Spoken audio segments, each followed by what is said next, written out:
চিনতে পারবো কী করতে, মাথাটা নেই তাহলে চিনতে পারবো করে। আমরা দেখলাম যে মাথাটা এখানে নেই, হ্যাঁ, মাথাটা অন্য কোনো জায়গায় ফেলেছে কি, কোথায় কে করেছে। সাম্প্রতিক দত্তপুকুর থানা এলাকার অন্তর্গত বাজিতপুর এলাকার এক ভয়ানক খুনের ঘটনা সামনে আসছে, যেখানে আনুমানিক বছর 40-এর এক যুবকের মুন্ডুহীন মৃতদেহ উদ্ধার হয়েছে। খবর অনুসারে প্রত্যেক দিনের মতো সকালের দিকে স্থানীয় চাষিরা কৃষি জমিতে যাওয়ার সময় ওই মুন্ডুহীন দেহটি জমিতে পড়ে থাকতে দেখে তারা। এরপরেই খবরটি ছড়িয়ে পড়ে এবং দত্তপুকুর থানায় খবর দেওয়া হয়। পুলিশের বয়ান অনুসারে হাত পা বাঁধা অবস্থায় ওই যুবকের দেহটি উদ্ধার করা হয়। গোটা শরীরে ক্ষতের চিহ্ন, এমনকি মৃতদেহের প্রাইভেট পার্টও উপড়ে নেওয়া হয়েছে।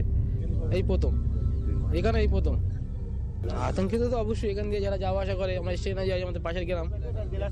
ঘটনাস্থল থেকে রক্তমাখা মদের গ্লাস, চিপসের প্যাকেট মিলেছে, যা এটা বোঝাচ্ছে বন্ধুদের মধ্যে মদের আসর বসেছিল ওখানে এবং কোনো কারণবশত ঝামেলা বাঁধে এবং তার থেকেই এই খুন। যদিও এই সবই অনুমান, পুলিশ এখনও ওই কাটা মুন্ডুর হদিশ চালাচ্ছে। আশপাশের এলাকা থেকে ওই বয়সের আশেপাশে কোনো যুবকের মিসিং হওয়ার কথা সামনে আসে কিনা সেটাই এখন খতিয়ে দেখবে পুলিশ।